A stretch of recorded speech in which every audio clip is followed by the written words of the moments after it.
ఒకప్పుడు జిల్లాకే మంచి పేరు తీసుకొచ్చిన సహకార సంఘ బ్యాంక్ అది. కానీ ఇప్పుడు అక్కడ అడుగడుగున అవినీతి రాజ్యమేలుతోంది. కోట్ల రూపాయల రైతుల ధనాన్ని కాజేయడం, ఉన్నవి లేనట్లు లేనివి ఉన్నట్లుగా సృష్టించి ఆడిటింగ్లో అక్రమాలు చేయడం అక్కడ ఉద్యోగులకు అలవాటుగా మారిపోయింది. సహకార సంఘ డబ్బులు దారి మళ్లించి కోట్లకు పడగలెత్తడానికి పడరాని పాటలు పడుతున్నారు. మొత్తంగా చెప్పాలంటే కరీంనగర్ జిల్లా గట్టుదున్నెపల్లి విశాల సహకార సంఘ బ్యాంకులో రైతుకు వెన్నుదన్నుగా ఉండాల్సిన వాళ్ళంతా వాళ్ళ డబ్బులకే కామ్గా ఎసురు పెట్టేస్తున్నారు. దీంతో రైతుల్లో ఆందోళన మొదలైంది.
వరి ధాన్యం కొనుగోలు చేస్తాం.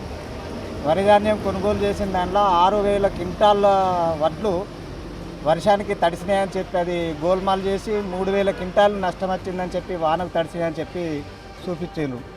అది వాస్తవంగా చూస్తే అక్కడ ఒక 10-15 క్వింటాలు కూడా నష్టం వాటిలో లేదు. సహకార సంఘ సొసైటీ అధ్యక్షుడు కొండయ్య ఒక్కరే 1,85,000 రూపాయలను తన ఖాతాల్లోకి మళ్లించుకున్నట్టు ఆడిట్లో తేలింది. ఇవే కాక స్టడీ టూర్ పేరుతో 1,82,000, సంస్థకు చెందిన 14 మంది ఉద్యోగులకు 7,52,243 అడ్వాన్సులు ఇచ్చి ఇష్టారీతిన చెల్లింపులు చేయడంతో ఒకే ఏడాది 1,18,00,000 రూపాయలు దారి మళ్లించినట్టు అధికారులు మొదట జరిపిన విచారణలో వెలుగు చూశాయి. తరువాత మరోసారి జరిపిన విచారణలో సంఘానికి సంబంధించిన మిల్లులో ధాన్యాన్ని మిల్లింగ్ చేసి ఎఫ్సీఐకి ఇచ్చేందుకు కేటాయించిన ధాన్యంలో 6,000 క్వింటాళ్లను మాయం చేసినట్లుగా విచారణ అధికారులు గుర్తించారు. మాకు సెంట్రల్ గవర్నమెంట్ కూడా అవార్డు ఇచ్చింది మంచి చూసాడని. కాకపోతే ఇప్పుడు అభియోగం జరిగిందని ఆడిట్ పేపర్ ప్రకారం చూస్తే కొన్ని నష్టాలు జరిగినాయి. దాని మీద ఎంక్వైరీ చేస్తే 4,15,00,000 అని వచ్చింది. ఆ 4,15,00,000 కూడా ఎప్పుడు ఏం సంగతి గవర్నమెంట్ తొందరగా న్యాయం చేయాలి, రైతులకు రికవర్ చేసి న్యాయం చేయాలని నేను చెప్తున్నాను. 3,000 క్వింటాళ్ల ధాన్యాన్ని తడిసిపోయేలా చేసి మొత్తం 6,000 క్వింటాళ్లు కొట్టుకుపోయాయంటూ రికార్డులో ఎక్కించారు. దీన్ని కప్పిపుచ్చేందుకు మరో అవినీతికి తెరతీశారు. సంఘానికి చెందిన 1,54,00,000 నిధులను వినియోగించి రైసు మిల్లుల నుంచి ధాన్యం కొనుగోలు చేసి గోల్మాల్ చేశారు.